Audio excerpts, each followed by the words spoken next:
Hello friends, എല്ലാവർക്കും classic ഫ്ലേവേഴ്സിലേക്ക് സ്വാഗതം. ഇന്ന് നമ്മളൊരു മാർബിൾ കേക്കിൻ്റെ റെസിപ്പിയാണ് ട്രൈ ചെയ്ത് നോക്കാൻ പോകുന്നത്. നല്ല സിമ്പിളായിട്ട് എളുപ്പത്തിൽ ഉണ്ടാക്കിയെടുക്കാൻ പറ്റുന്ന കേക്ക് റെസിപ്പിയാണിത്. അപ്പോൾ നമുക്ക് വീഡിയോയിലേക്ക് കടക്കാം. അപ്പോൾ ഞാനിവിടെ 4 ടേബിൾ സ്പൂൺ ബട്ടറാണ് എടുത്തിരിക്കുന്നത്. ഇതിൽ ഞാൻ ബട്ടറും ഓയിലും രണ്ടും കൂടി ചേർക്കുന്നുണ്ട്. അപ്പോൾ സോഫ്റ്റ്നെസ് കുറച്ചുകൂടി കൂടും. അപ്പോൾ ഞാൻ ഇതൊന്ന് നന്നായിട്ട് അടിച്ചെടുക്കുന്നുണ്ട്. ബീറ്റർ വെച്ചിട്ട് തന്നെയാണ് അടിക്കുന്നത്. ഇനി ഇതിലേക്ക് നമുക്ക് 1 കപ്പ് പഞ്ചസാരയാണ് ചേർത്ത് കൊടുക്കേണ്ടത്. ആദ്യം ഞാൻ പകുതി പഞ്ചസാര ചേർത്ത് കൊടുക്കുന്നുണ്ട്. എന്നിട്ട് നന്നായിട്ടൊന്ന് അടിച്ചതിന് ശേഷം ബാക്കിയുള്ളതും കൂടി അടിച്ച് ചേർക്കുകയാണ് ചെയ്യുന്നത്. അപ്പോൾ നന്നായിട്ട് തന്നെ ഒന്ന് ബീറ്റ് ചെയ്തെടുക്കുക. അതിന് ശേഷം നമുക്കിതിലേക്ക് മുട്ടയാണ് ചേർത്ത് കൊടുക്കേണ്ടത്. ഞാനിവിടെ 3 മുട്ട ചേർക്കുന്നുണ്ട്. അപ്പം ഓരോ മുട്ട വെച്ചിട്ട് ഒന്ന് അടിച്ചെടുത്തതിന് ശേഷം മാത്രമാണ് ഞാൻ ബാക്കി എല്ലാം ചേർത്ത് കൊടുക്കുന്നത്. അപ്പോൾ ഒരു മുട്ട ഇട്ടതിന് ശേഷം നമുക്ക് നന്നായിട്ടൊന്ന് അടിച്ചെടുത്തതിന് ശേഷം ഓരോരോ മുട്ടയായിട്ട് ചേർത്ത് കൊടുക്കുക. അപ്പോൾ മൊത്തത്തിൽ 3 മുട്ട ഞാൻ ചേർത്ത് കൊടുക്കുന്നുണ്ട്. നന്നായിട്ട് തന്നെ ഒന്ന് ബീറ്റ് ചെയ്ത് കൊടുക്കണം. നന്നായിട്ട് ബീറ്റ് ആയതിന് ശേഷം നമുക്കിതിലേക്ക് വാനില എസൻസ് കൂടി ചേർത്ത് കൊടുക്കാം. 1 ടീസ്പൂൺ വാനില എസൻസാണ് ഞാൻ ഇതിലേക്ക് ചേർത്ത് കൊടുക്കുന്നത്.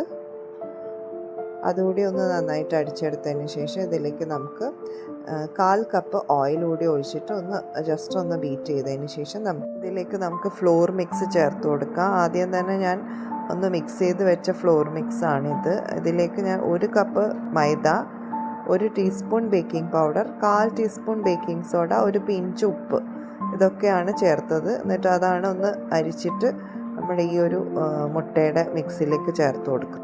ഹാൻഡ് ബീറ്റർ ഒഴിവാക്കിയതിന് ശേഷം നമ്മൾ സ്പാച്ചുല വെച്ചിട്ടാണ് ഒന്ന് മിക്സ് ചെയ്ത് കൊടുക്കുന്നത്. ഇനി ഇത് 2 പോർഷൻസ് ആയിട്ട് നമുക്കൊന്ന് ഡിവൈഡ് ചെയ്തെടുക്കണം.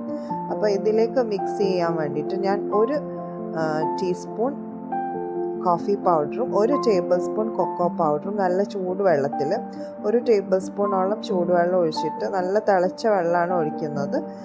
മിക്സ് ചെയ്ത് കൊടുക്കുന്നുണ്ട്. കട്ടയൊന്നും ഇല്ലാതെ വേണം നമ്മൾ ഇതിലേക്ക് അത് ചേർത്ത് കൊടുക്കാൻ. എന്നിട്ട് നന്നായിട്ടൊന്ന് മിക്സ് ചെയ്യാം. ഒരു ബാച്ചിൽ മാത്രമാണ് നമ്മൾ അതൊന്ന് ചേർത്ത് കൊടുക്കുന്നത്.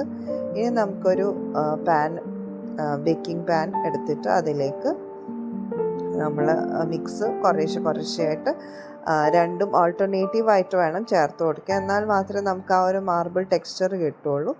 ചാനൽ ആദ്യമായിട്ടാണ് കാണുന്നതെങ്കിൽ ഒന്ന് സബ്സ്ക്രൈബ് ചെയ്യാൻ മറക്കരുത്. അതേപോലെ വീഡിയോ ഇഷ്ടപ്പെട്ടാൽ ലൈക്ക് ചെയ്യാനും മറക്കരുത്. 170 ഡിഗ്രി സെൽഷ്യസിൽ ഒരു 40 മിനിറ്റ്സോളം ബേക്ക് ചെയ്തെടുത്ത് കഴിഞ്ഞാൽ നമ്മുടെ വാനില ചോക്ലേറ്റ് മാർബിൾ കേക്ക് ഇവിടെ റെഡിയാണ്. നല്ല ടേസ്റ്റി ആയിട്ടുള്ള ഒരു കേക്കാണിത്. വളരെ സിമ്പിളായിട്ട് ഉണ്ടാക്കിയെടുക്കാൻ പറ്റുന്ന കേക്കാണ്. അപ്പോൾ ഡെഫിനറ്റായിട്ടും എല്ലാവരും ഒന്ന് ട്രൈ ചെയ്ത് നോക്കൂ. ട്രൈ ചെയ്തതിന് ശേഷം നിങ്ങളുടെ ഫീഡ്ബാക്ക് അറിയിക്കാൻ മറക്കരുത്. അപ്പോൾ നമുക്ക് പുതിയൊരു വീഡിയോ ആയിട്ട് വീണ്ടും കാണാം. അതുവരേക്കും good bye and take care.